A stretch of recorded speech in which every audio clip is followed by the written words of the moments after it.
Hey everyone, I'm Josh, And I'm Evan. and welcome back to the Bulburger Podcast. Welcome back. All right, we got a lot of stuff to get into this week, but I think biggest thing I want to start with is going to be tariffs. Tariffs. Tariffs. Oh gosh. Oh yeah, I mean talking about affecting our pocketbooks directly. That's Yeah. No. Yeah. And it's definitely going to affect our pocketbooks, and I don't know how much longer mine can be affected for. I keep looking at my bank account, and I'm like, oh gosh, how long is this going to last? well, hopefully things get better. You know, it's not a guarantee that these are going to be negatives per se. It's potential to start a trade war. Trade wars don't always have a winner and loser, and we could end up being the winner, or we could end up being the loser, or everyone loses. You know, What does a winner of a trade war look like in your mind? the person whose economy is doing best, Better? better. Yeah. Yeah. But in the context of everybody's economy doing worse. Well, I guess you'd have to look at trade wars through history, wouldn't you? You see, the interesting thing about the word war is somebody wins something. Yeah, it's implied that there's a winner and loser in war. So who? Well, okay. So who would be a loser? I guess. Like how? What does it look like to lose the trade war? I don't know what country to point to. Yeah, I mean, I don't think we've had. I don't think there's much in the realm of history to look at in terms of figuring out what that looks like. I think in my mind, when I think about it, the winner of a trade war is somebody who still has a working and functioning economy, and the losers are just completely, Well, utterly. that's not a good metric because both economies still have to function. Just because an economy crashes doesn't mean that there's still not people working in it, and things still have to go on. Day to day life doesn't just stop. Well, I mean, even in Weimar, or you look at Germany post World War One. I mean, people were burning money to stay warm, but people still had to work. and they still have money to burn. Although, actually, if you look at it, a lot of Germans actually left the country after World War One and then came back later. Yeah, I mean, technically, you could say it's just going to be a little bit of a hiccup in our economies, but at the same time, what does that mean for me? What does that mean Definitely. for you? What does that mean for other families out there that are getting affected by this? Is this something that is needed? Is the main question in my head. Do I have to go through this financial ruin just for what? Well, Fentanyl to stop coming over the border from Canada into the United States? Is that really going to solve the problem? Yes, technically, if there's no trade anymore, yes, it will solve the no, problem. not even because you're still gonna have Although, borders. for everybody that uses fentanyl, prices are going up. That might not be a bad Prices thing. are going up. I don't think that's the worst thing ever. Fentanyl got a little bit more expensive, except for To hospitals. be honest, though, it does seem like there should be many different diplomatic tracks into fixing this problem rather than slapping 25% tariffs on It's products not that just have a nothing to do with fentanyl. 25%. It's a 10% on oil with a 25% on all goods from Canada and Mexico. So All goods, goods, so just like watches, jewelry, cars, food, food, auto parts was a big everything that we one. need for a Um, functioning society. from But China, it's going to be things like semiconductors. Yeah, there's definitely going to be some big things in there that are hot button topics that are going to potentially go up in price and affect consumer pricing. You know, luckily, oil is one of the smaller ones. They say it could impact it about 50 cents a gallon. I'm not at 10%, at 10%. It's just on Canada you see, for oil. now this is the thing that, well, I mean, I don't think Mexico produces much oil, so, but, um, you know, Is that in the here's the thing that I am afraid of when it comes to these tariffs is that that's going to be the beginning, right? 25% and 10% is going to officially be, which by the way, Trump has announced is going to be issued or in effect on Tuesday. Today, Donald Trump had a phone call with, I think, the Prime Minister of Trudeau or somebody in Canada in terms of talking to them and letting them know that it's going to happen on Tuesday. And I actually have a video. Actually, let me bring this up. One of the reactions from the who is this? The Canadian MP Charlie Angus. That's pretty cool. His last name is Angus. Delicious. We have the meats. But yeah, let me play it here. I know you can't hear it, but I'll summarize it afterwards. But here we go. Let's listen in. An unlikely group with leaders from across the political spectrum who've come together with cultural leaders, artists, academics, athletes, labor activists, and indigenous militant activists. We represent the incredible regions of our beautiful country, and we are here for one reason: our nation, our beloved Canada, is under threat. It is Okay, an so economic basically what he threat. just said is, to summarize it, we're only 30 seconds in, but he said, we pretty much have shared goals, and that the entirety of Canadian, or of Canada, I don't even know why. For some reason in my head, I sometimes say it as Canada. But he says, our entire nation is under threat. And so that is like what you would expect from somebody about to go into war. First, a message of unity, shared values, and then putting out that our entire nation is under threat. I don't think we're actually going to go to Not a war. war, trade war. Well, trade war is still a war. No. Which is with extra words. No. It is very much so. No one dies in a trade war. That is untrue. A lot less people die in a trade war. Maybe. Who knows? No. Food Go look at the prices. casualties on Ukraine Go and look Russia. at the average income of Americans right now. We own 1% of the stocks. 99% is owned by the upper 1% of our country. All right. We do not have a lot of wealth to go through this. Yes, 99% of our economy will do fine, right? That's because all of that is owned by 1% of people. Even those the bottom rest of the 99% 99%. earners in America are still in the top 1% worldwide. Okay, but our prices are also in the top 1% worldwide. Yeah. Yeah. And that's what this is going to affect. So yeah, and that's going to all go up from after this. Now, that being said, they did also say something about this being able, or this is going to also affect our taxes or income taxes. I didn't see much in this article referencing that, though. I think right now they're just imposing, what is it, the You'll stay retaliatory focused. We can tariffs. actually have that. That's a good subject to talk about, actually. We'll talk about that later on. But right now, it seems like they're just focused on the retaliatory tariffs for being mad at China for sending fentanyl across Mexico and Canada's borders, for both of them, letting things across they shouldn't. So that's Trump's, in Trump's mind, he's like, well, if I put these tariffs on, then they're going to have to crack down on it or face their economies entirely collapsing, which is not great. They are our neighbors, Yeah. Mexico and Canada are both our neighbors. You're right. We have shared goals with Canada and shared goals with Mexico. We're Do you all really on the same think that's continent. his goal, though? Think about it. Trump uses mafia tactics, man. But that's the thing. It's like, those are our allies, our trade partners. We can't completely throw them under the rug, because you're right. The United States has a better chance of winning this than they do. Their economies are probably not very geared to dealing with this. And in fact, let's go ahead and read some of that article that we were talking about from the Council on Foreign Affairs or Foreign Relations. And if you want to talk, or you the should go straight to this CFR.org. chart that talks about the dependencies and percentages. And I will go ahead and touch on this while you're pulling that up.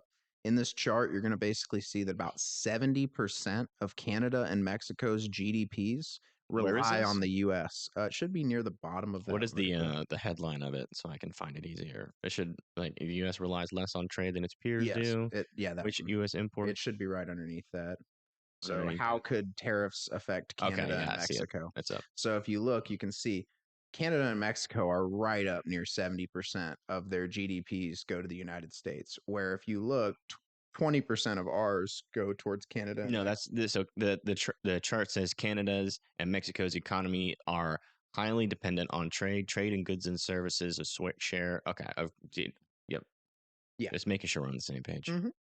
So this would be make something sure you're like, keeping your mouth near the mic while you're talking, please. This would be definitely something that's going to massively affect Canada and Mexico significantly more than it would affect the U.S. We would see probably a pretty minor rise in prices of things, whereas they could see entire economical collapses in both those countries. Right. Entire sectors. So you want to see that? I don't want to see that. Okay, so but I don't think these tariffs are permanent. Well, they probably won't be. But the thing is like, China's might be. Well, yeah, maybe. Do you think Donald Trump has even tried to call and talk about this stuff and partnering up with these governments instead of wrecking their economies? They report on all of Trump loves to talk about everything that he does. Trump's one of those presidents that you cannot say that you don't know what he does in a day. So if you look, we were just looking on whitehouse.gov before this, and Trump was actually mentioning that. He hasn't talked to any of those countries. He has talked to other world leaders right now. So every time he talks to a world leader, he loves to brag about it. Now, unfortunately, one thing that we did look at is there's no transcripts for these calls. Of course, there's not. Two world leaders. Yeah, who knows what they're talking hard about. pressed to. I'd love to listen to that conversation. I'd love to at least get the transcript of that, but that's not something that'll probably get leaked. Right. So, No, and that'd be the only way we'd hear nice. that. Be I mean, cool. Nixon used to record all of his conversations and phone calls. I was a paranoid man. Yeah, I think that came to bite him in the ass, didn't it? Didn't some of those get leaked during the Watergate? Watergate was its own. As we're not talking. No, it's not. We're not. Yeah, okay. I don't even know enough to talk about that. That's it's honestly, I think it'd be a cool little ADHD moment to go over to that because that's a pretty interesting subject in itself. Well, let's get through the the tariffs that True. All right, so I think it's pretty established here that Mexico and Canada are pretty reliant on goods and services, trading those goods and services, whether it's imports or exports. So I think it's pretty obvious by this chart that Mexico and Canada are going to be greatly affected by this. And what I am concerned about is that that what Trump is saying is his goal here is not the real goal. Because again, when you think about this drug problem, you can think of probably thousands of different ways that you could go approach this that is way more diplomatic than a trade war.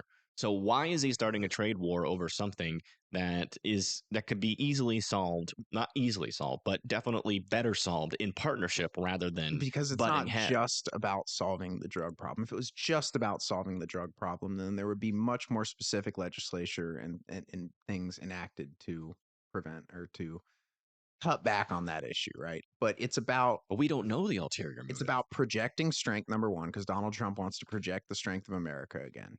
If you look at everything he's done, and if you look at that and try to look at it through that lens of projection of power, every single thing he does makes sense. If you start trying to look at it logically and think, okay, well, what exact gains would we get from this? You might have a hard time getting jumbled up and seeing, oh, well, we could get tariffs, we could get a lot of extra money. It's like $100 billion a year from these countries, or we could get into a massive trade war that disrupts both of our economies and leads to massive job loss and inflation. Well, I think you might be onto something there with your diagnosis of the ulterior motives, which is money. Yeah, but you have to understand that. Well, not you in particular, but just the person listening here is that power does not come from isolation. It comes with working with others. And in fact, the most alone people in the world that have no allies are usually considered pariahs. People like countries like North Korea. North Korea has allies. Believe it or not, isn't that crazy? Even China, as a pariah, Russia. even as almost a completely isolated area, they have allies, right? And what we are going to do here dictators is are start trade wars with our only allies. Which remember, those allies have allies, and I can tell you right now who's NATO going to side with? Denmark in terms of green list, the Panama or Greenland Panama in terms of the Panama Canal, and also Canada, Mexico in terms of who's on the right side and who's on the wrong side. I think when you look at how much the U.S. has done for NATO, I think NATO would be hard pressed to not side with the United States. I think they're more willing than you think. The French has already talked to Denmark about sending troops to Greenland if we send any of our own.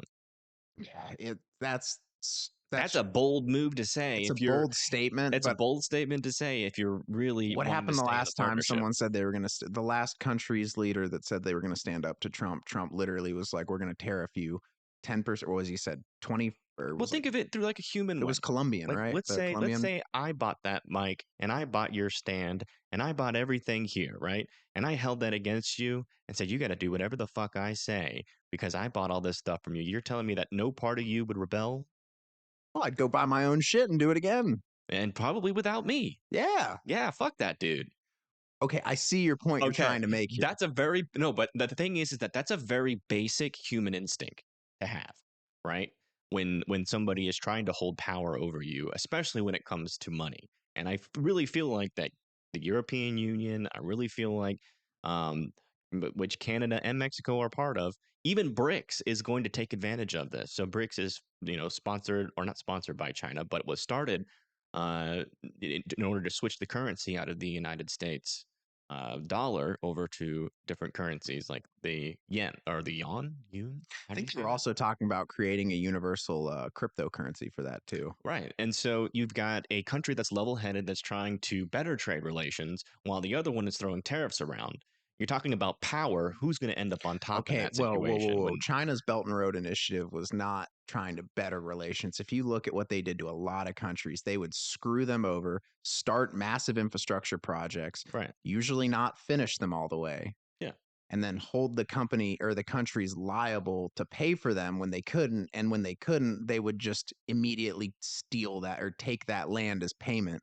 And so they would have massive quantities of lands in these countries. That's what China's Belt and Road. I'm not very educated on that, but I can tell you that the ones that they have finished have probably, is probably a better tactic in terms of consolidating power rather than just charging everybody more for their products and making their economies Well, it would be too if they had suffer. followed through on a lot of the promises that they make. So a lot of the promises that they're going to employ a lot of the locals of these countries, but then you actually look and they will bring workers from China to go. Yeah, but if you look at a lot of those countries, those are the countries that are joining BRICS. So if what you were saying was true, then if they're owned by China, they get forced to. That once your politicians are in bed with the CCP. Yeah, but are they a part of BRICS or are they taking from the United States dollar? We're not talking about who's morally right here. I think China is usually on the bad side. Yeah, they're pretty morally. I mean, we're talking about who has the most power. Right? How is the power infrastructure across the world? Until the U.S. dollar loses, and then how will starting trade wars, and especially if you're the one starting them, how will that change the power dynamics? Well, until the U.S. dollar loses its status as the trade currency that backs every trade in the world, every trade that's made is backed by the U.S. dollar for now. Right. So that still gives us the majority of leverage in any negotiations when it comes to tariffs, when it comes to whatever we want to negotiate with China, Mexico, the U.S., because no matter what they do, they're all going to have to trade in U.S. dollars. If we play fair. Right. But you also there's no reason why a country just can't say that, okay, screw the United States. We're going to be moving. NATO could make their own little BRICS thing and then just exclude the United States. Yes. Because think about it like this. Do you know why BRICS has gained so much popularity, though? What do you think Trump is going to do when NATO takes Canada and Mexico's side in this trade war? Especially given the fact that you're saying, which I agree, that he is using these tariffs as a negotiating tool. I don't know what his end game is. That's the problem. And no one knows what his end game is because, like we said, it's all speculation. Okay, so at the very least, at least you agree that there is a problem here. Yeah, 100%. Which is, where does this end? Where does it exactly? And I think that should bring us to our next point. I don't know if it's a problem, but it's definitely concerning. I agree. It's not a problem yet. I think it's a problem. Yet. And I think it's an existential threat to our place in the world. And I wouldn't go that far, but it's definitely a potential problem in the future. All right. Well, we'll agree to disagree on that one. All right. I like that. But so what do you think the chances are on the retaliation? Right. So Trump's going to, if everything goes as planned. Well, actually, let's talk about, do you even think this is going to happen? Of course. Yeah. I think he's gonna. You think he's bluffing? I think he's bluffing. Low key, either that or he's like, either that or he's like Canada, a Russia implant or something into our. And I know you've heard so many people say that, but he's literally going to ruin our power stance. He's either just really freaking dumb, being some sort of foreignly influenced by some other country, or he's just bluffing. Those are the three options. Or he has legitimate goals in mind, and we just don't know what those are yet. Right, and that's that. I think that lies in the stupid category in my mind, because there is no legitimate goal. Well, but if he was to say he does have a very specific goal in mind, and it requires a lot of specific things to happen, if people know what those things are, then it's much easier to stop them from happening. So if he's looking for a specific reaction from these countries, and that's going to give him leverage in whatever his goal is, right?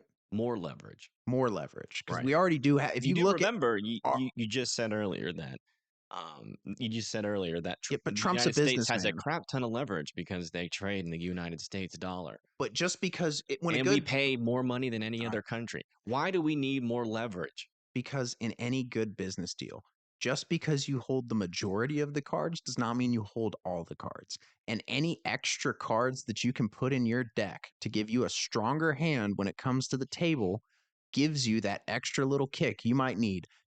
That one compromise that we really don't want to make, but we would have to have made, right? That one little clause at the bottom. It could be the difference in that, which can change the entire outcome of an agreement, of a trade agreement, of whatever we're agreeing to with Canada.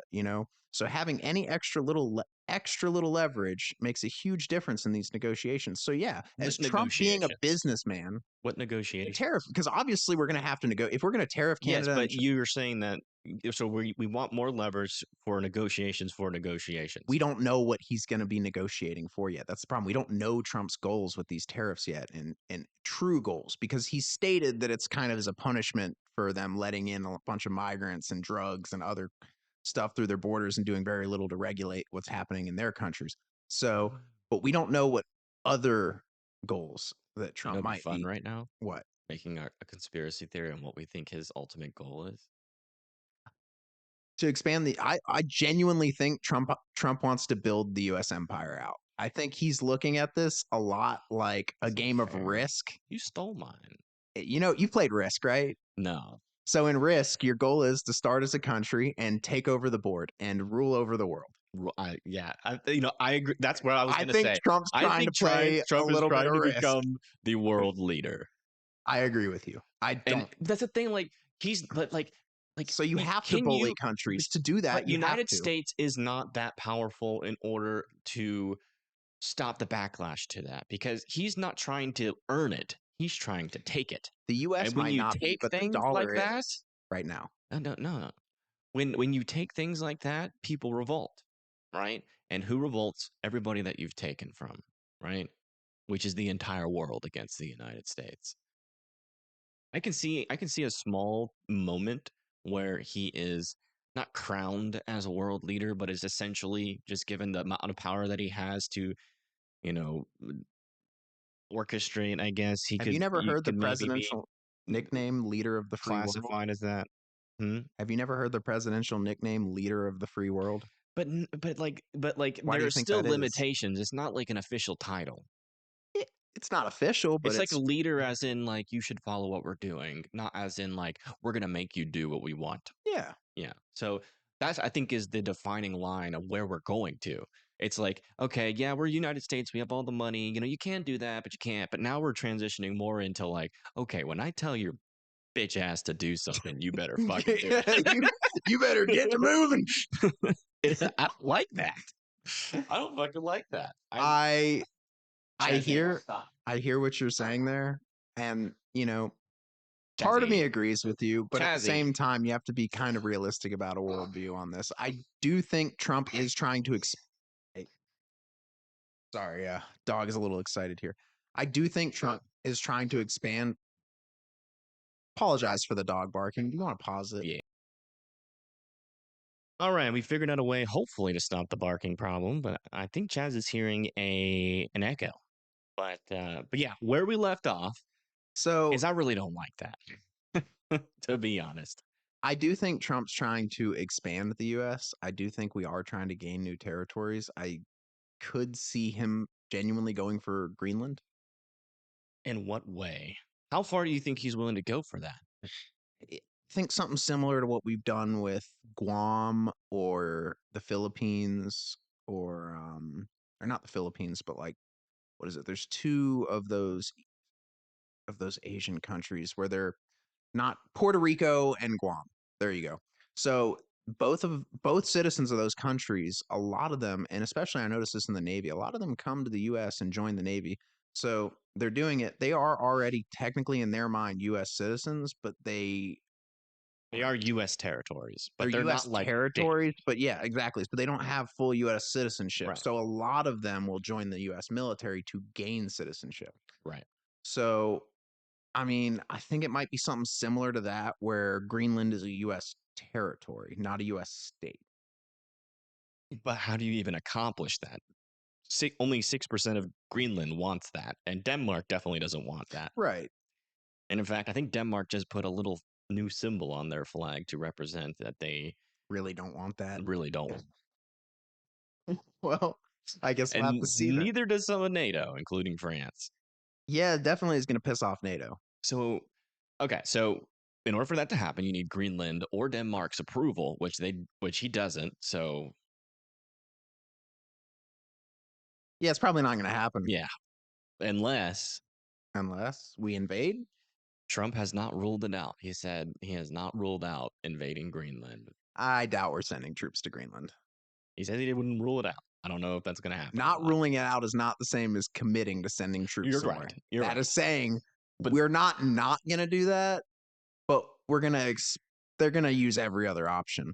Yeah, you think That's like option 100. There's 100 other options to go for, 99 other options to go for before they hit troops in Greenland. Yeah.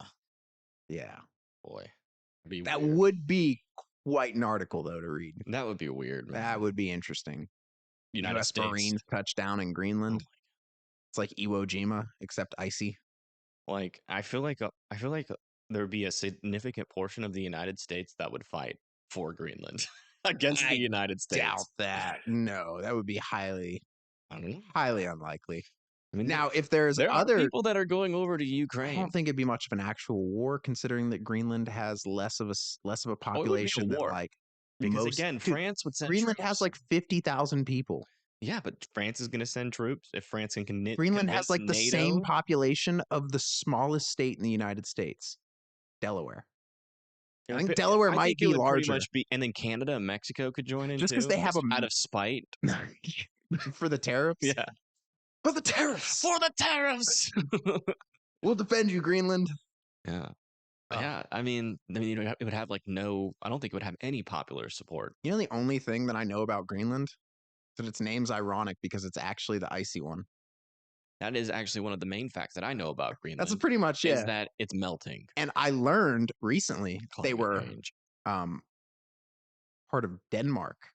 Or, well, I guess they were. Recently. Yeah, like literally when they were talking about Trump wanting to take Greenland, I was like, oh, Greenland's still part of Denmark, technically? Like part of the crown? Interesting. I thought they were their own country. But I guess if they're only 56,000 people, it makes sense that they wouldn't have already started their own governance. Or, dude, that's like. The thing that I don't get is that like we already have United States bases on Greenland. Do we? Yeah. It's like, why not just increase that? Because it feels to me like there's some sort of like there's got to be some more research we can. I'm sure they have a lot of potential of Greenland. Well, I know that Greenland There's got to be something else a lot strategic, military positioning. They have a lot of geothermal energy available in Greenland. That's actually I do remember learning about that a long time ago. So they use like you basically put these generators in the ground that rely on the heat from the Earth's geothermal vents. Yep, and make power. Yeah. I'm sure they also have plenty of like natural. If you're going to have that, you're probably going to have lots of coal, lots of other natural resources, oil. I'm sure it's the same reason that we acquired Alaska. I mean, it's not completely unfounded to think that the U.S. could expand. I mean, the U.S. added Hawaii in the 40s. That's not that long ago. Yeah, but all of those like I think Alaska was a purchase from Russia. Yeah. And I think really good deal too. I think Hawaii was, I'm not sure. I mean, surely there was some sort of agreement between it's the Samoans that live there. As far as I know, Hawaii really didn't want to be American. They were kind of forced to become American. That one's controversial. We probably need to look into that. That would probably be like a pretty good similarity to Greenland, but without any NATO support. Yeah, I don't think there was very much. Like, if you live on an island and you don't have any allies, you're screwed. I feel like you'd be hard pressed to go, and if you were to talk to any of the people, the United States is trying to do to itself right now. I feel like you'd really think about it. I feel like you'd be hard pressed if you went back in time and went and talked to the Hawaiians that had just become Americans. They probably were pretty close to that same 10% of being for becoming American. There was that one really, really conservative dad that was like, hey, guys, let's give it a chance. And then everyone else was like, no, we're Hawaiians. So Greenland is rich in natural resources, including minerals, oil and gas reserves, renewable energy potential. That's probably the thermal energy you're talking about. Fisheries and aquaculture, forestry. It's going to be lumber. Oh, yeah. Where? I didn't even know they had lumber there. And agriculture. They're going to have pine. Yeah, pine grows in the Arctic. Oh, mineral resources in Greenland include rare earth elements, uranium, iron ore, and gemstones, making it an attractive destination for mining companies. Mm-hmm. Yeah, we need uranium. Mm-hmm. I would like to see more nuclear plants opening up. You need myranium? Uranium. Yeah. You want mine? No.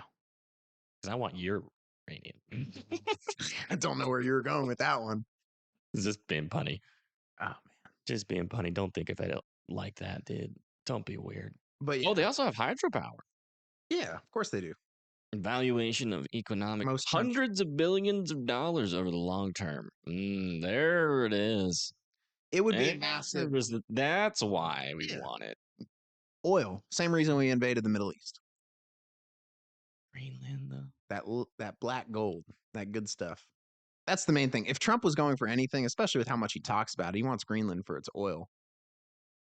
And also its strategic military base location. I mean, it's but we already have. We could easily, set up some sort of, like, we could help them out with mining their resources to get more military bases. Like, there are other things that we could do. There's other things than just take over their entire country. It's a lot easier though with, if you think about this from a negotiation, right? Say we were at a pawn shop and I was trying to sell a watch. Am I going to go in there and ask for what I actually want for that watch? Or am I going to ask for a lot more than what I want for that watch, expecting that he's going to come in for close to what I actually want for that watch? Yeah, but that's in a situation where a deal has been made. Trump's trying to be the house. Trump's trying to hold the cards in negotiations so that he knows that Greenland's going to want more than what he really wants to give.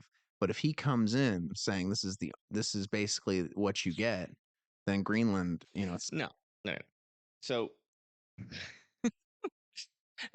when you're selling something, there is a mutual agreement to have a negotiation, right? This is Trump barging into somebody's house saying, give me your fucking watch, or I'm going to start, I don't know, raising the prices of your electricity bill, water bill, all of that. And if that doesn't work, then I'm just taking your house if you don't give me the watch.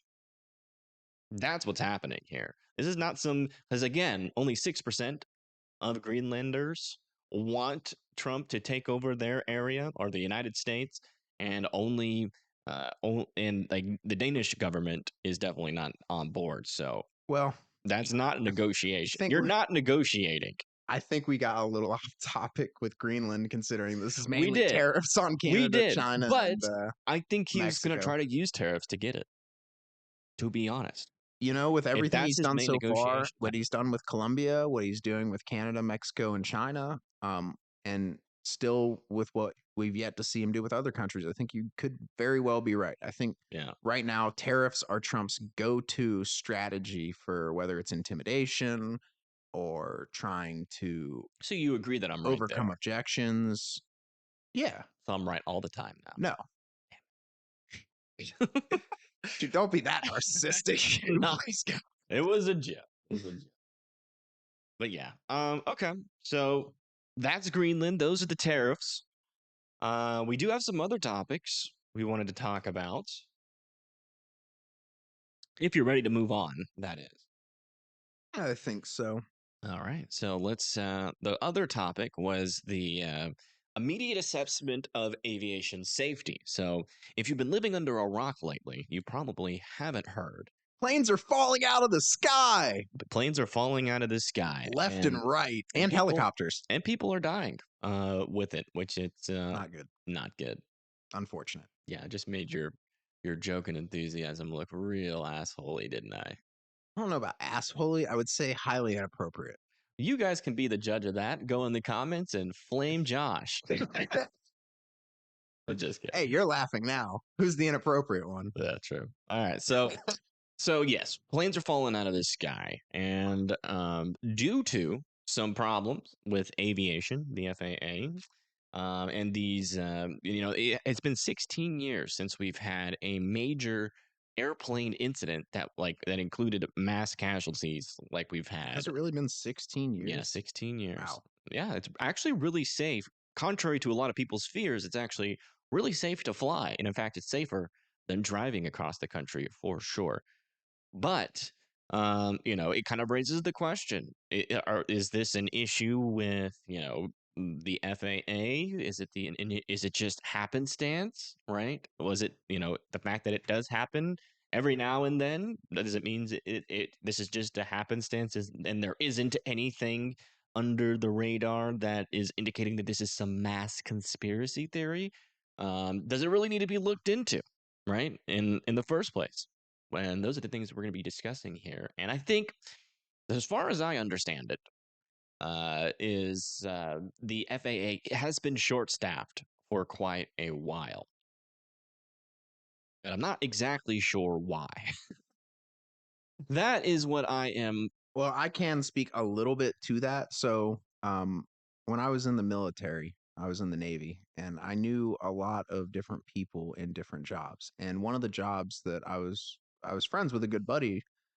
He was an AO or I don't know, what is it? A AOC? Yeah, I'm trying to remember. It's all abbreviations. You're about to fall off. But the aircraft controller basically in the Navy, and what I ended up learning is that school has an incredibly high drop rate. It's one of the highest in the Navy, and that rate has one of the most highest recorded stress rates of any rate that you could have. So like the people that work in air traffic control are constantly stressed. It's a very high pressure, high stress job where one mistake could be what you end up seeing, where a jet collides with a helicopter and there's a total loss of life on all passengers, right? Mm-hmm. So you have to have a high level of stringency when you're talking about people in this position and hiring these people. Right. There needs to be a high standard. And that is kind of what Trump touches on in his executive order. So do you have the executive order pulled up? It's yes, I have that pulled up. It's a presidential action. It's memorandum for the immediate assessment of aviation safety.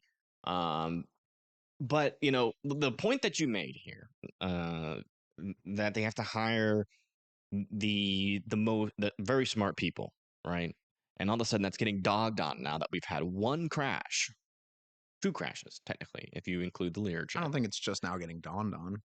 Well, that's the thing. It's like I think they've been doing that already for a while, right? And I think the proof of that is the fact that it's been 16 years since a major accident like this. And this wasn't even two commercial planes that collided, right? If the military wasn't flying in that area, this would have never happened. So, honestly, it seems like you take the helicopter out of the equation and we probably could have gone to 17, maybe even 18, 19, 20 years without a major plane crash, in my opinion. And it just so happens that they were training in the area and, the plane did what it was told. It was in contact with the radio tower. We have recordings of that. And it was landing or about to land. And the Black Hawk helicopter, for some reason, we don't know too many details on that because we don't have the black box, I think is what they call it. Yeah. They're investigating the recordings right now. They found it and they're going to be investigating it. But something happened with the helicopter. It was not supposed to be that high, according to some sources. So the question isn't in my mind, is this an all of a sudden failure of the FAA? I don't think so. Even if they're understaffed, which apparently 90% of control towers in the FAA is understaffed right now, and I still don't know what's causing that. I'm trying to find something. See, that doesn't shock me why accidents. But they're still so smart that accidents like this don't happen. Is the thing. Well, I guess what I meant to say there is that's why I'm not surprised. Like if a plane falls out of the sky, like what happened with that Learjet in, I think it was in Philadelphia, it was in Pennsylvania. That one exploded. Like that was obviously a plane failure. And that only had a few passengers on board though, as far. I'm still unfortunate, but it doesn't matter if it's 6 or 5,000. Those people were loved by somebody. Yeah. I guess I'm just trying to say it could have been a much larger. Like that's not a failure of like FAA, right? Yeah. Something really bad happened to that plane. Like it was falling. Apparently, it like every minute it was going down 11,000 Oh, I feet. saw the video. That thing came It down looked like like a a missile. missile. Yeah. Exactly. Like when I first saw the video, I was a little bit like skeptical. I was like, oh my goodness, that just looked like a straight up You just see a missile. white streak. Yeah, just white streak. and then boom, Yeah. massive fireball. Yeah. I think it hit a gas station, didn't it? No. No, that was just the gas from the plane exploding. Yeah. That was massive. Yeah, Dude. big That thing force. must have had a lot of fuel on board. Probably. Yeah. Yeah. I think it actually just took off. So yeah, it would have been Full. Yeah. full of fuel. Yeah. Man, yeah, that was not a small explosion because it was the whole sky lit up for a second. Yeah. I mean, it looked like a bomb. Yeah, it really did. But it looked like it was moving so fast. Yeah, it was cooking. Yeah. And it to me, like that doesn't fall into the pattern of all of a sudden the FAA is starting to lose its marbles, right? Even the last tragedy. Yeah, I think this kind of just I falls think this into is getting overblown. You ever heard and I think the Trump administration is trying to get political points, political tokens, and don't let a good tragedy go to waste, Evan. Never let a good tragedy go to waste. That's unfortunately how they think. That's Chazzy, you're about to fall off. I don't know what to do here. You keep sliding because the angle of the chair and the friction sorry on my pants. technical dog difficulties. Yeah, technical dog difficulties. Sorry, guys. This is to keep him from barking. So we're doing the best we can. And it's working. Yeah, it is working. He's been very good. Good job. I could have just teared his bones, though. Yeah. 25% of his treats. He's got to give you an extra 25% snuggles before he gets a treat. He's like, it's like, oh no. Good for this. He's got to do 25% more tricks to get a treat. Yeah, 25% more tricks, Jazz. No, but well, if they're oil-based bones, does he only have to do 10%? Yeah. Oh, okay, so that's fair. Yeah. Oil bones. Coming soon to a supermarket near you. Yeah, if you really don't care about what your dog eats. It'll power your dog. Powerful farts. True. I feel like most of my food is 10% oil, as in terms of fat oils, fatty oils. It's not good. I definitely got to cut down on that. But, going back to the memorandum, Trump's, like you said, never let a good tragedy go to waste. I do agree with you about that. I don't think that all of a sudden, just because this one plane crash happened, that any legislation is really going to make a large impact with the FAA. This is basically just another one of Trump wanting to take a shot at DEI and try to point out the fact he's bringing back merit-based hiring. So, I'm sorry. He's going to take every opportunity he can to rag on when DEI. He does that, it's like, what is he trying to say? Like, yes, you could say that what he's trying to say is they're not hiring qualified people, but the basis of DEI is to kind of bring a little bit more equality in terms of skin color into some of these jobs. But what he's saying is the problem represent more Americans. And so when he says it was because of DEI, in my head, it's kind of like he's just saying it's black people. God, Jesus, that's what it sounds like. Because like it's not. First of all, he didn't say he didn't say it was because guess what? All the air traffic controllers actually that were up there were white.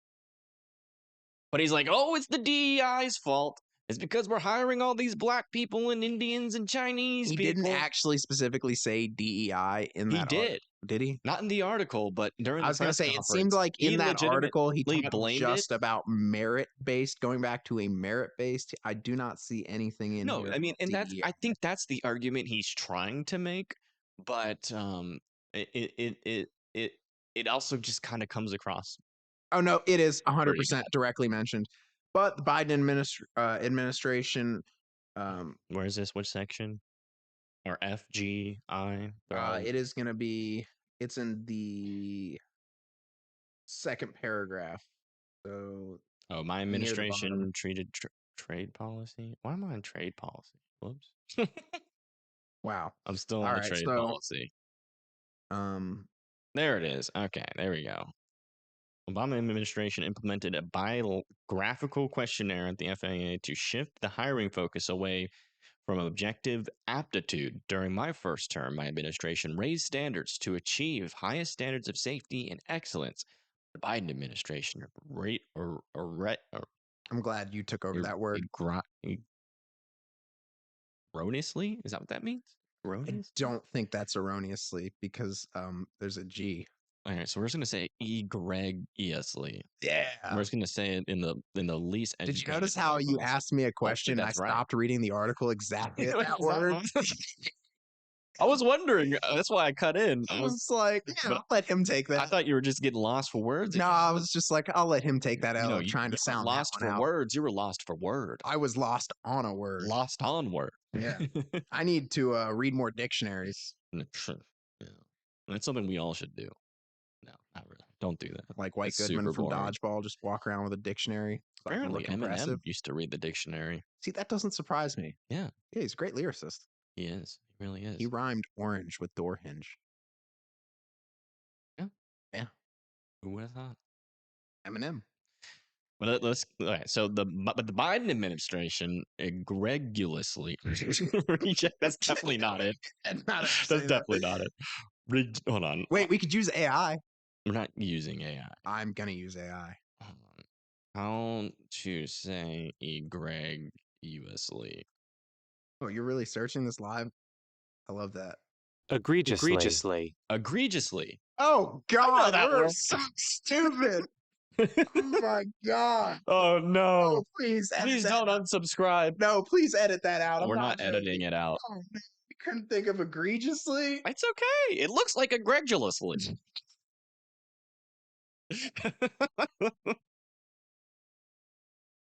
There's gonna be so many comments. This is how you know this isn't many scripted. English majors in chat in the comments just being like, my mom is an English major. Oh boy. Oh yeah, I'm gonna hear it from her. Hopefully she doesn't make it. She's gonna be like, really, Josh? Egregiously? I said it. You didn't even attempt it. Yeah. You were you were beat down immediately by the challenge. All right, you know what? I challenge, anyone else trying to read that live were to look at that word without immediately having also looked at that word and, egregiously. Maybe. I'm saying egregiously now. Egregiously? Yeah, it does kind of look like it could be egregiously. Egregiously. Dude, when I pressed it and it said it, like the audio comes up and it like immediately makes it look like idiots. Egregiously. It's like in a pompous voice too. Egregiously.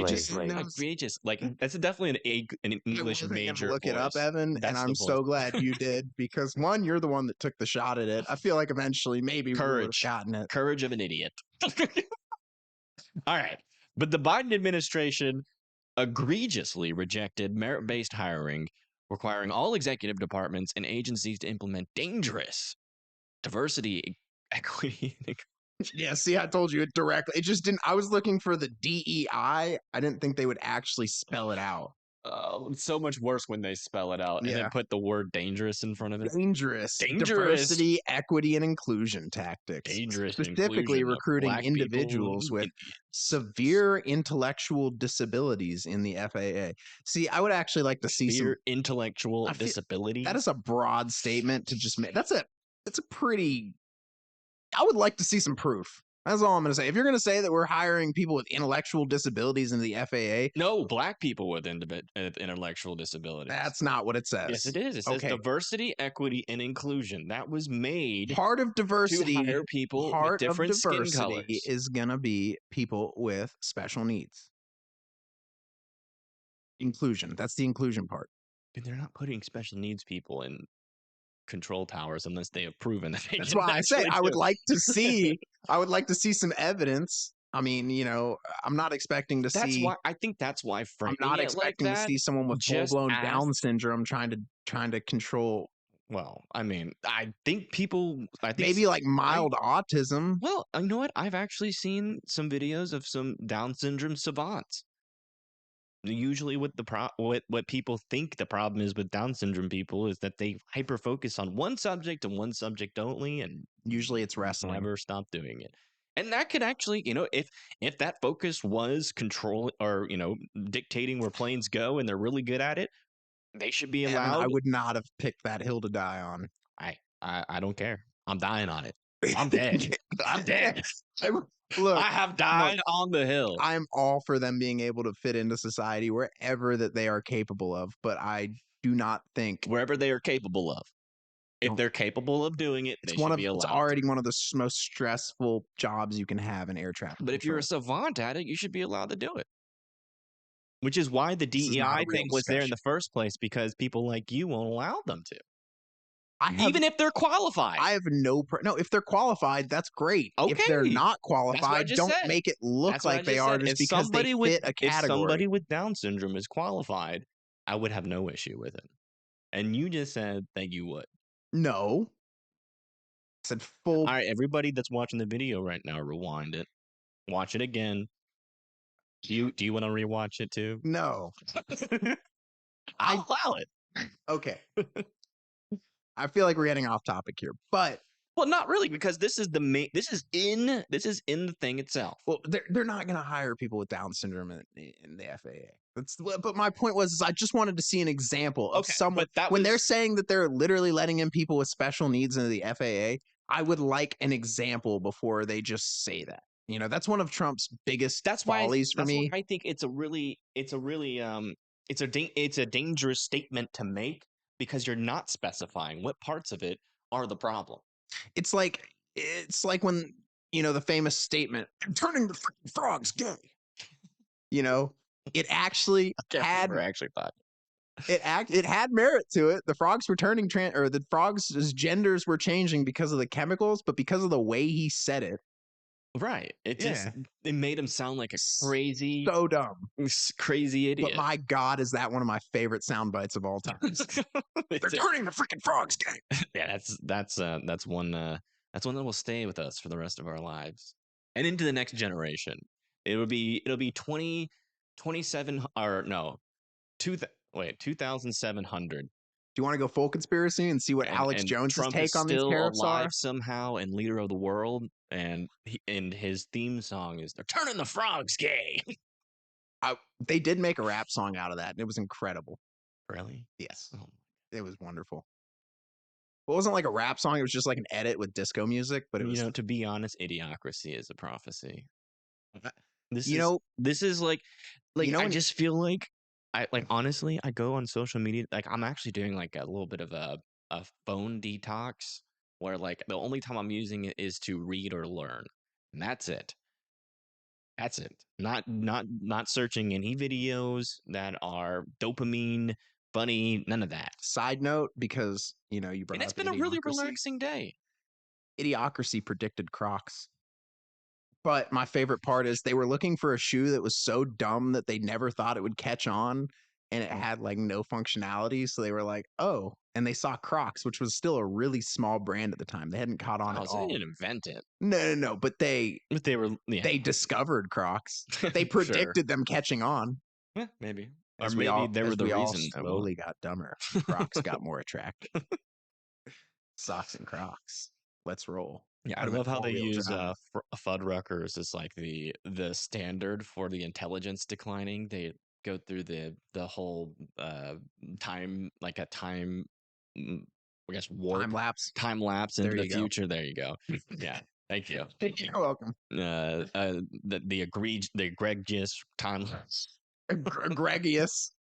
Fucking egregious. But no, it changes. It changes from Frybergers to FUD fuckers, and then at the epitome of dumb fuckery, the Frybergers is now butt fuckers.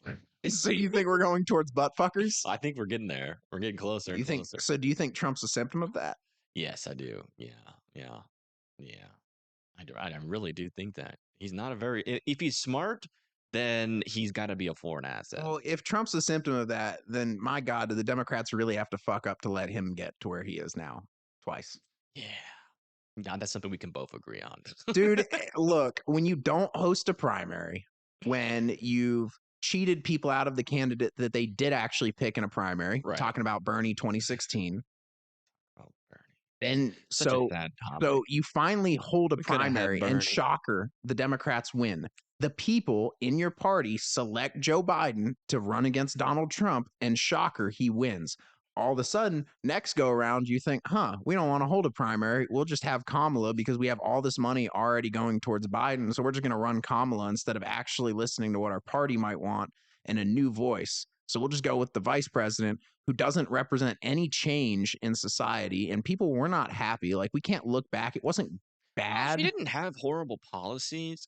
I think what it was, though, that she spent too much time kind of virtue signaling and not like, honestly, when she first came out with her policies, it sounded good. I'm not gonna lie. It sounded good to me. I liked $50,000 for small businesses. I liked the fact that she chose Tim Walz as her vice president. I was telling you, I'd be almost willing to vote Kamala in just to have Tim Walz in her ear constantly nagging her on his awesome agenda. But the thing was, it's like Kamala, like, she had some decent things, but there was a point, at least for me, where I knew that she wasn't actually going to do anything, which was when they asked her, and they said, "Hey, what do you think about Joe Biden's economy?" And she was like, "It was great." And I was like, "Oh." And then they asked a follow-up question. They said, do you want to do anything to separate yourself from his policies? Right. And she said, no. And exactly. And I think that was probably one of the worst sound bites for her. I think that was the end of it for me. As a progressive. People that were on the line, and they were like, wait, you wouldn't change any of what Biden did over the last 4 years? Like, Biden did some good things, but you have to look at Biden's approval when you say rating. All of it was good, then you're like, man, we could go into so many different details on why he had to separate himself, but or herself from him. Just to keep it quick and not going into another tangent. That was it. That was the point. And and people want to change, right? And so when Donald Trump and Kamala debated, Kamala did a good job, but every time Trump would hit the campaign trail, it was just, he's like, I'm gonna change literally everything. Well, and then that's what people wanted. They didn't know what change they wanted. They just wanted change. And who did they believe more? They believed Donald Trump more than Kamala, because Kamala was saying that the old economy that we just went through was the best one, even though everybody was struggling through it, and it's going to get worse. And that's where I also fault Trump, because Trump left, it's really funny when you look at the end of Trump's first presidency, because a lot of what his actual followers credit him for are not the things that he takes credit for. And a lot of the things that he takes credit for piss off his followers, especially Operation Warp Speed. The people, like the real MAGA people, fucking hate him for that. Like, that's one of those things that they try to black hole out of their memory and act like Trump was not the main pusher of the vaccines. And it's really funny for him to see, for him to talk about the military people being reinstated for the vaccines when he was the one who pushed to get those vaccines made in the first place, which then were pushed on the military members. So it's like, it's always this game of smoke and mirrors with politics, where it's always try to find someone to blame, whether or not you're the actual person that caused the problem. Is severe intellectual disabilities just like the political word for the R word? Yes. Okay. Yeah. So I think that's what he's. So basically he's saying hiring people without good backgrounds in FAA training, and specifically recruiting individuals with severe intellectual disabilities in the FAA. But this whole announcement, immediate assessment of aviation safety, they're not trying to, address the fact that they're short-staffed. They're not trying to address maybe they could be underfunded. They're not trying to address anything that could probably actually cause this problem.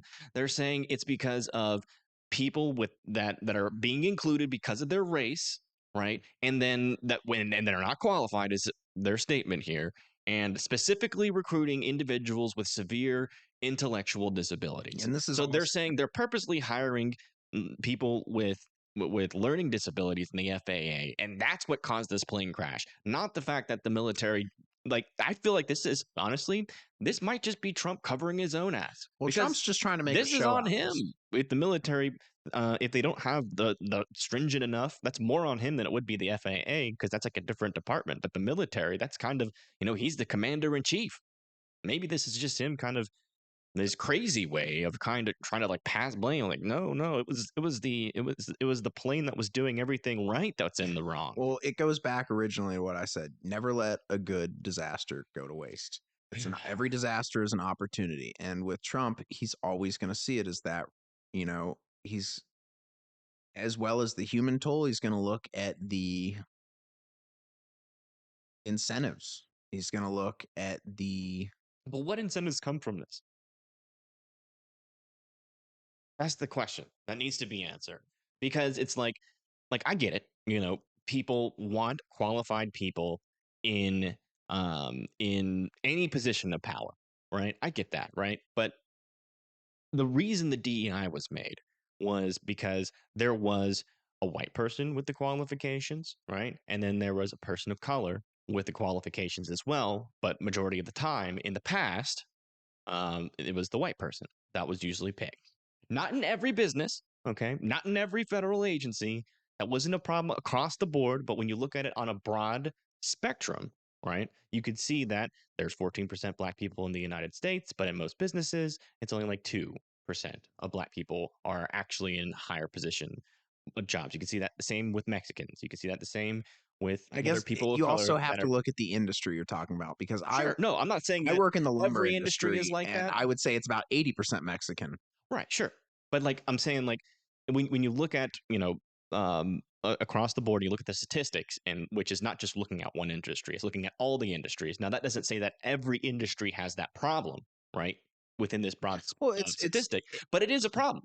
Evan, it's going to be very. This was something that was signed to protect them, and I don't think that they're just trying to meet a race quota, right? I think that I think part of it is that, right? More diversity, which is technically you could say is a race quota. The other part of that is that they're not like no business leader is going to sit there and purposely hire people that are not qualified to do the position, even if they're forced to include people of other races. They're going to pick the smartest of the other races to lead it, just like they would for anything else. So all it's really doing is just opening up the conversation of, hey, maybe instead of hiring a white person this time, let's add a little bit of diversity. What I would just like you to think about when you say that, though, is, are you taking into account the area where those jobs are and the actual? So like you said, it could be 14% of that population at that job. Well, you might have a job that's overrepresented. So you might see a job that's, in an area where it's 80% Black people that work there. Right. Sure. Yeah. No, that's the thing. When you look at it okay, when you go into business to business, you're going to find disparities in every business. Places that are, overachieving in diversity, places that are, you can make the argument that an 80% Black workforce is the opposite of DEI. That's about one race and kind of an underrepresentation of all the other races, right? So, you could say that they have hired based on skin color if it's 80% Black people, just like you could say if it's 99% white people. That's not the problem here. The problem is that you get these two equally qualified people going up for the same position, and it's usually the white person that gets picked. Okay. Those statistics are there, not in every business, like I've been saying, but when you look at the broad spectrum of things, it does exist as a problem across the board, which means you have more businesses that are hiring way too many white people than the other. But that's not been what has been with equal qualifications. It's not been what's been reported lately, though. It's not. Well, sure. People aren't saying that white people are getting all the good positions anymore. That's actually why a lot of people are complaining, is because it's gone the opposite, where companies are trying to hire the most diverse groups possible so that they have a group that's not anywhere close to representative of the actual population of diversity, but makes them look as good as possible when they do a promo or a photo shoot. And if that's the only reason, oops, looks like I have to wash clothes, but we're not doing that right now. But if that's the only reason why they're doing those hires, then that's fucked up. I think we can both agree on that. Yeah. As a promotional material to increase sales, that's fucked up. Oh, it's the same reason why a lot of the companies do Pride Month now. You really think they care about gay rights? Absolutely not. No, they like they want to sell more products. Yeah, rainbow-covered coasters and freaking tumblers. Yeah. Will you guys buy more of our stuff? Here's some rainbows. Yeah. It's like, oh, during this day of the month, this is how it works out. And slap a rainbow in their sales pitch. It's like, we figured out that when we put rainbows on this day, we increase our sales by 1 million.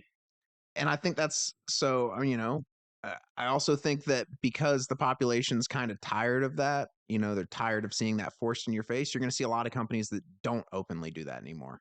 So it's gone too far in that one direction where people are just kind of tired of it. And it's like, and when you try to start forcing and showing how woke and how diverse and how inclusive your company is, people are like, we don't care. You're a company. You sell products. We care about your products, not your stance. What people care about, the crux of this whole thing, is if I go to college, same as anybody else, and I get qualified for the job that I want to be in, and when I go there and I work my ass off, I want to get a job where I want to go, right? Because I did the work. Everyone does. No one wants to be prejudiced against that being able to happen for them. Okay. And they want to be on the same starting line. And how you get there is a very difficult conversation. I don't know. I'm not an expert in that field, so I'm not gonna sit here and be like, I got all the answers. I don't. But that is the problem that arises here, is that everybody wants to start on the same starting line to have the same equal opportunity to achieve what they want. They don't want to make the same money. They don't want to, own the same houses like you would see in like a perfect socialist society. No, all they want to do is to have the same opportunities and the same chances to achieve as anybody else. But where in America do you see that they're not? Like I said, it's a very difficult conversation to have. I'm not an expert. I don't know. I have seen some broader statistics that are definitely concerning in some of those areas, and especially when you get up into the higher echelons of businesses. Because I do agree. I think you want the most qualified people in positions. I don't care if they're black. I don't care if they're white. I don't care if they're Asian. I don't care if they're Mexican. I care that they do a good job and that they're qualified. Right. So DEI. But that's you. DEI is not saying that. It's saying, okay, we have this, say we have a white guy. He's got all the qualifications we're looking for, all the experience, and we know he'd do a great job. And we also have a black guy. He has some of the experience we're looking for, some of the other things we're looking for, and we're kind of on the fence of how he'd do. Right. In a DEI system, you would hire the black guy. I don't think that's true. I think that might be half true. I think that does happen sometimes. I think it's a lot less true. I don't think that is the majority of the decisions. I think it's a lot less true in private sector. I think you would see a big time problem with these corporations. It's a lot less of a problem if you're forced to hire people with not as much qualifications. I think the mass majority, and this is just my opinion, just based off of honestly, not a whole lot of data, but just what I've anecdotal. Seen. I think the mass majority of the problem is you have people with the same qualifications, and for some reason, whether it's just an echo of racism that still exists in the kind of primordial or the more tribal parts of our brain, or whether it's something else, that for some reason something has been skewing the hiring in terms of race. Now, again, where the crux of that problem comes from, I'm not an expert there. I won't be able to really give you any definite answer on that, but I think just overall people want opportunity. All right, sorry guys, I had to pause it just for a quick bit. Chazzy was barking again. More dog technical difficulties. Yeah, dogical difficulties. Dogdical difficulties for sure. But yeah, I think that pretty much. I think we're at a pretty good stopping point here. But I do want to say, planes are safe. Yeah, of course. And it's not because they're not all of a sudden not safe because of what the FAA is doing. The FAA has been doing this exact same thing. No, they're not safe because of what Boeing is not doing. Since what Boeing? Oh yeah, Boeing. Golly, we should talk about that at some point. I don't even know. Falling from the sky. Did the whistleblower from Boeing just randomly dies? Yeah, of course. Of course. Of course. Yeah. We're not. It wasn't random. Yeah. The whistleblower from Boeing dies. Yeah, like immediately, like right after there's no right before he was supposed to be doing court.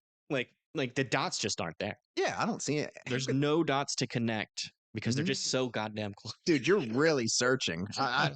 Really searching. You're really searching. I'm pretty sure he also said, like, if I die, it was not a suicide. I'm pretty sure he said something like that. I think you're thinking of McAfee. No, I think that's. Well, McAfee also said that. Yeah, I think he did too. I think he got it from McAfee and said it. I wonder if Epstein said that. Ooh, we'd probably be able to figure that out if it wasn't all classified. Yeah, before he beat the shit out of himself and hung himself. He really hated himself. Apparently. Yeah. He totally killed himself. Yeah. Anyways, I think that's a good place to end the podcast before we go too deep into Epstein and his island. Right. Yeah, get canceled on our second podcast. Maybe that'll be the... why did we get canceled for talking about that? What kind of opinions do you got? Some controversial ones. Well, that's fine. That's fine. As long as you're not supporting Epstein, I think we'll be okay in terms of getting canceled. That'd be a toughie. That'd be a doozy. Yeah, a tough one to stomach there. I don't even think I really want to even think about that kind of stuff. Nah. But we have to for you guys. Yeah, we'll bring it to y'all. We'll bring it to So make sure you subscribe if you want us to constantly mental torture ourselves to make sure that we can give you the news. Best content out there. And honestly, I would say that is what, throughout the week, I've been reading so much more news and trying to figure out what we want to talk about on this podcast. And I'm enjoying it. The torture.